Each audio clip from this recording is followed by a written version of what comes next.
गुलाबाला छान फूल आलेलं आहे, अबोली कलर आहे। खाली ही झाडं होती, वरती आणल्यानंतर त्याची कटिंग पण केली। नमस्कार सर्व माझ्या गोड ताईंना, स्वागत आहे तुमचे माझ्या आणखी एका नवीन ब्लॉगमध्ये। नवरात्रीची साफसफाईच्या घरातली कामं काढलेली आहे। जे डबे आहेत ते घासायला काढले आणि पूर्ण किचन ओट्यावरती डबे रिकामे करून बेसिनमध्ये घासायला ठेवलेले आहे। आज इथेच घासणार आहे आणि जी तांब्या पितळाची भांडी होती घासलेली ती पूर्ण ठेवून दिली। आता मी माझ्या साफसफाईच्या कामाला लागते। जे खाली डबे होते इथले डबे काढलेले आहेत घासायला। जे वरती डबे आहेत ते पण घासणार आहे। ते मोठे मोठे डबे आहेत ते पण पूर्ण खाली करावे लागतील। चला आता घेते पटकन डबे घासून। वाळायला पण पाहिजे कारण पावसाचंच वातावरण आहे, ऊनच नाही। ऊन जर असलं तर डबे लवकर वाळतात। म्याऊला बघते, म्याऊ चांगली झोपलेली आहे, बाहेर गेलेली होती। पूजा पण सकाळी करून घेतली। जर करायचं म्हणलं तर वेळ लागतो।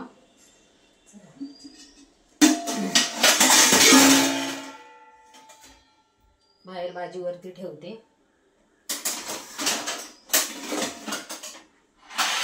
बाजाई माझ्या सासूबाईंसाठी घेतलेली होती। या भाजीची घडी पण होती। जेव्हा वापरायची असेल किंवा काही असं कामासाठी काढते त्यावेळेस ती अशी टाकते, नाहीतर घडी करून ठेवून दिलेली असते ही भाज। ॲल्युमिनियमचे जे डबे आहेत ते भैया पावडरने घासते। विम लिक्विड आणि भैया पावडर चकाचक निघतात। जे काळे काळे झालेले आहे ते पूर्ण असे पांढरे शुभ्र निघतात। आपण जर नुसतं लिक्विडने घासले तर एवढे निघत नाही। मी भैया पावडर पण घेतलेली आहे।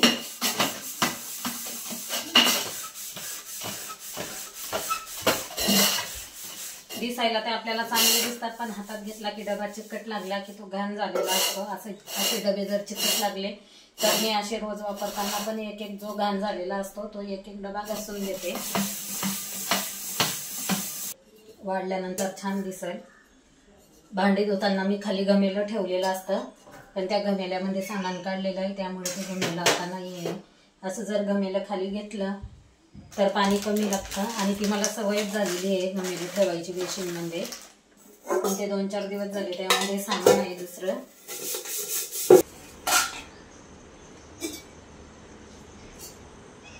ओले आहेत आतमध्ये, फॅन खाली ठेवते। काही काही वाढले, काही ओले आहेत।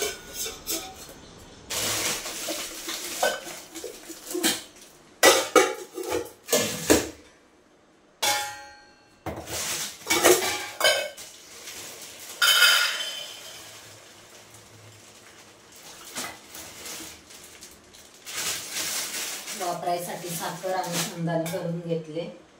बाकी जे शेवटचे असतात ते अशा डब्यामध्ये पॅक करून ठेवते। पांढरी उडीद डाळ, तुरीची डाळ,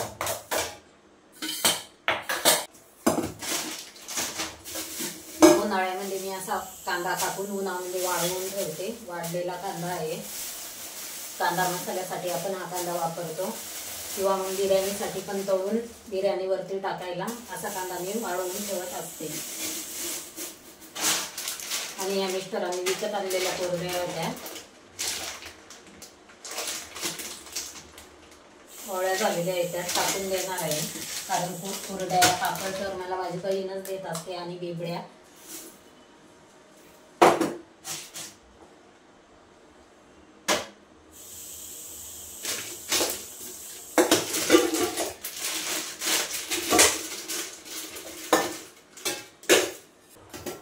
जे छोटे डबे आहेत ते इथं या ट्रॉलीमध्ये ठेवते।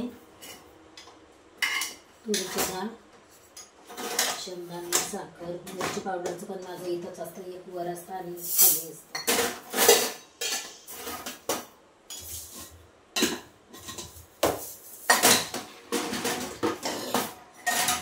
दोघांना 2 कप, दोघांना पण सेम असतं। कप असो ताटे असो कुठलीही वस्तू जरी असली तरी दोघांना 2 आणि सेम आणतो पहिल्यापासून।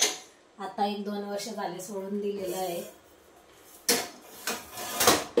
म्हणजे आता मुलं पण मोठी झालीत ना। जेव्हा लहान होती तेव्हा दोघांना 2 वस्तू सारख्या देत होतो।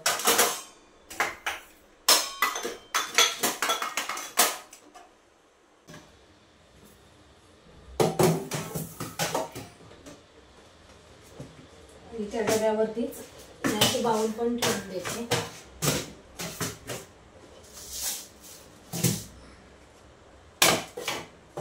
जे शिल्लक सामान असतं ते असं भरून ठेवते. मिठाचा पुडा आहे.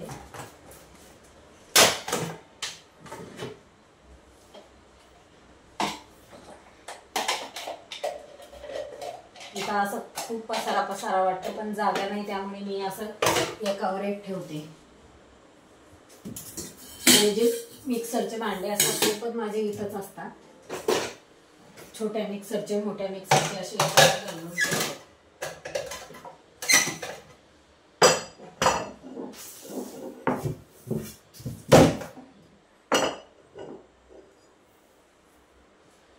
वरची भांडी होती पातेले, ते वरती मांडून ठेवले. खालची जी डबे होते ते पण खाली मांडले आणि टॉल्यांमधले जे छोटे डबे होते ते पण ठेवले. दोघांच्या 2 बाटल्या आहे.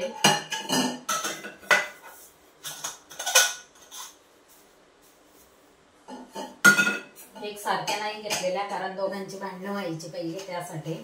आमच्या सागरचं काही नसतं, त्याला काही पण चालतं, पण सौरभला ती जी वस्तू त्याची असती ती त्यालाच लागते. त्याला हात लावलेला नाही आवडत कोणी. आणि सागर काय करायचा, त्याच्या बाटलीतलं पाणी प्यायचा. त्यामुळे दोघांना 2 वेगवेगळ्या घेतलेल्या होत्या.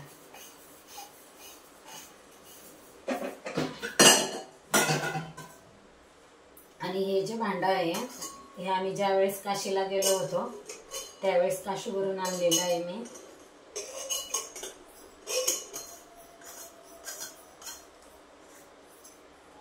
माझी बहीण, सागर, सौरभ, माझी आई, आमच्या सासूबाई, आम्ही सर्व गेलो होतो. 15 दिवस आम्ही तिकडेच होतो.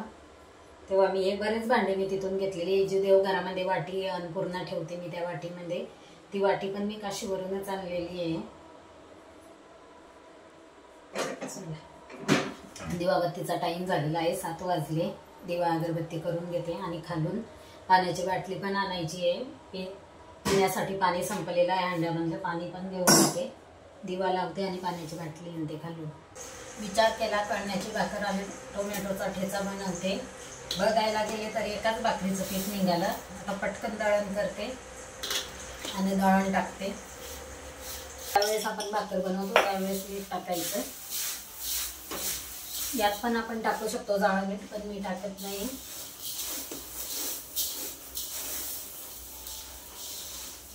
खूप टेन्शन आलं मला, भाजीचं पण टेन्शन येतं मला केव्हा की काय भाजी करावं, कारण सागरला उपास आहे आणि त्याला त्याच्या आवडीची भाजी असली तरच तो जेवण करतो.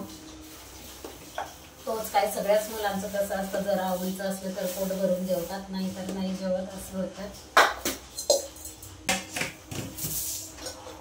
घरात जर गिरणी असली तर असं टेन्शन येत नाही. ज्यावेळेस जर गिरणी नसती तर मी आता वेळेवर काय केलं असतं, डोक्यात विचार तर करून ठेवला होता की भाकरी बनवायच्या.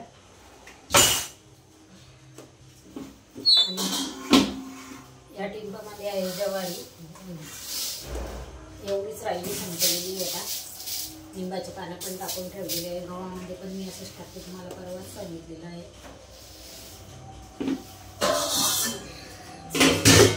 ही ज्वारी आता उद्या काढणार आणि टिंब पण उद्या घासून घेणार. आता बरीच भांडी करून घासून घेते. टोमॅटोचा ठेचा कसा करते ते पण तुम्हाला दाखवते.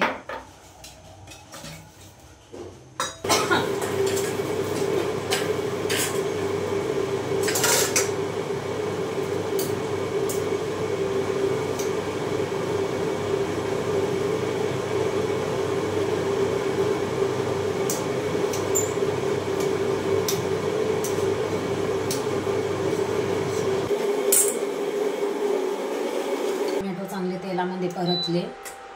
टोमॅटो परतल्यानंतर जो मिरचीचा ठेचा कुटून घेतलेला आहे तो यामध्ये टाकायचा.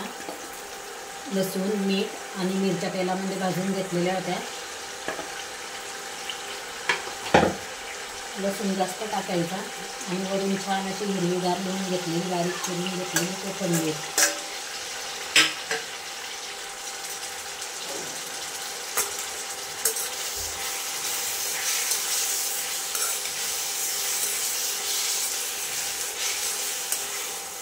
पाणी आटेपर्यंत परतायचा.